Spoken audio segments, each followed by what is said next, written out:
So over to you, Gerry. Good morning. I'm actually in Nova Scotia, so near Halifax.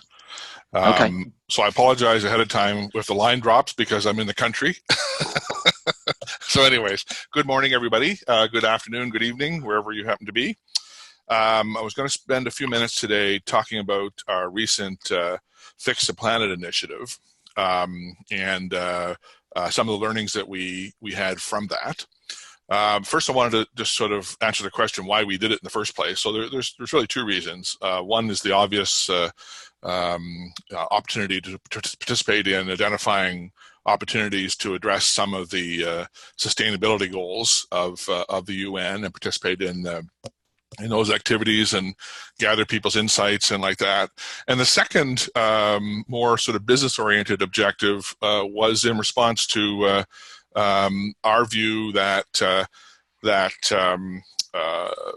what do you call ideation and open ideation in particular are sort of core opportunities for our clients to improve their capabilities from an innovation perspective. If you look at the results of survey across industries, often clients are in need of sort of additional capability in some of the aspects, in particular openness, and an ability to reach outside of their internal environments to identify and capture and engage with those outside of their particular organization, in fact, outside of their particular market. So basically, our objectives were twofold. And in addition, and I'll talk a little bit about the process we went through, but we had built some specific proprietary capability in order to do that.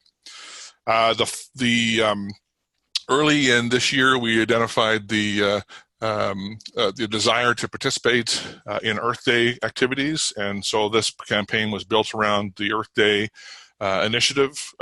They had chosen 4 of the sustainability goals to focus on, and you can see them on the screen.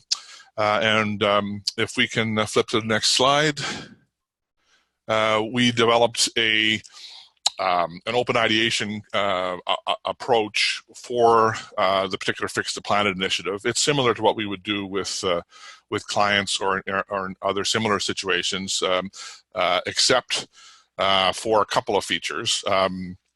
One is the fact that it was all virtual, and so therefore, and time constrained, and so therefore we had to develop a process that engaged people, provided them with feedback, demonstrated the capability of the Ideation 360 methodology and software, but also was able to move things along in a way that generated those big ideas that we were looking for through the process across the globe. So a couple things we did, and I'll talk a little bit more about what we learned from it using this framework a little later on, but a couple things we did is to build a plugin. And the reason for the plugin was both for future business, but also for the purposes of this initiative to be able to provide access and to enable the participants to participate regardless of where they were, and without the need to worry about the security of providing passwords and whatever into an internal system. So the plugin enabled us to basically expand the reach of this program to pretty much anybody in the world who has a computer or a phone or whatever, and to provide open access for all. That was number one.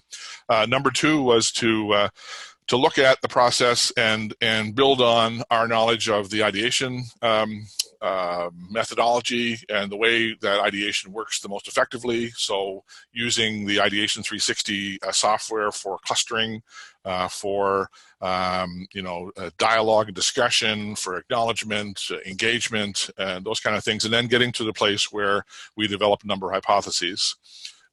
We in a typical engagement would do experiments, physical ones perhaps.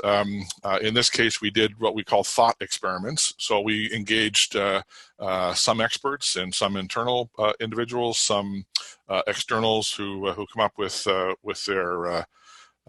ideas and with the objective of coming up with the big ideas, and then provided some support through through public domain research and external sources to come up with the big ideas. And we can flip to the next slide. There we go. So I have to tell you that I was pretty much amazed by the reach that we had in the program. More than 2,000 individuals participated from over 65 countries. I thought that was outstanding. The ideas that were submitted came from predominantly 10 key countries, and not surprisingly, those are the countries that we're the most active in. But we did get reach from all over the world. Not every single country, but I think that's probably about half or ish. We got ultimately about 54 power users across those 2,000 individuals who had multiple ideas that sort of came to a consolidated group of about 282 ideas. And those ideas were grouped into what we would call thematic clusters around some of the issues from the four goals that I told you about earlier on in the discussion. Next slide, please. I won't go through the next slide or two in detail, but this is an example of the kind of feedback we got around those thematic clusters. So this particular one talks about some ideas that came through the initiative around circular business models. In effect, how do you build into your business or your product the ability to make use of that content or that material or whatever through the recycling process to make it an input into another product, as opposed to throwing it away. This is very much in the public domain discussions around plastic and plastics in the ocean and all kinds of stuff. So it was a very popular issue, and we got all sorts of feedback from that. Basically, what we did then was to take some of the ideas and build a little story around them. In this case, we came up with one of the big ideas that we put forward, which was creating a floating factory to basically float around in the ocean and suck up the plastics, and then use that plastic to build other things. And as you can see from the four on the bottom there were a number of other sort of related ideas that came out. Some very creative, some maybe not so surprising, but it was kind of interesting to see that. One of the things that I found very interesting when we did the press conference in New York was that we had a number of people at the presentation, ranging from very, very sophisticated scientific types all the way through to more sort of not-for-profit NGO types who are more sort of cause-oriented. But one of the things that did take place through the discussions was that there was a real passion in the room. And on this particular issue, for example, there are some scientific elements to the reuse of plastic that perhaps those in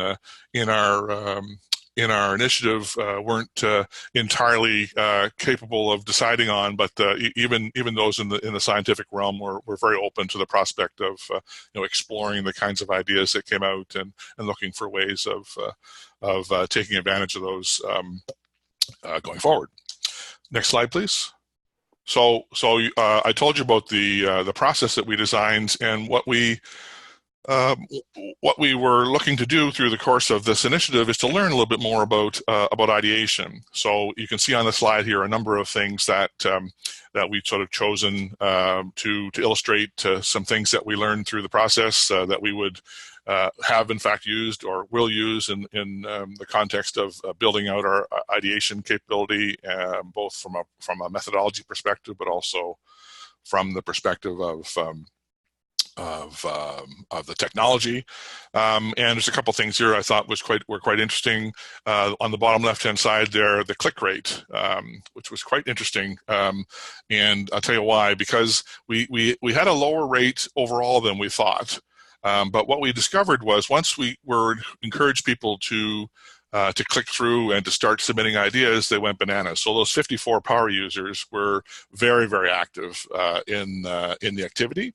And so one of the things that we draw from that is to make it as easy as possible to make that transition from a non-user to a user, and to explore ways of encouraging people to make that first step, to submit their first idea, to provide them with feedback on that idea and those kind of things, to sort of draw them into the process. And once those individuals were drawn into the process, they became very, very active.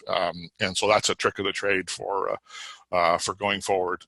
The other one that came out was the more transparent the process is in terms of ongoing engagement and feedback and what happened to my idea, information, that kind of stuff, the better the level of engagement was, and the better the sort of broader satisfaction was for people who participated. And that the other one I would mention as well is that we were able to use, although this was a relatively small volume initiative, we were able to use some of the clustering capability in the i360 tool, ideation 360 tool, to help us to look at some of those themes that I talked about. And it's a really important mechanism to come to conclusions and to identify the kinds of ideas that will be put forward. So the team that was involved in executing this was global, from all over the world, Australia, Canada, US, and Sweden in particular. And we were pleased to have a number of sponsors from both sides of the ocean participating, including being hosted by the SAP organization in New York for our press conference, which I mentioned before, and went very well.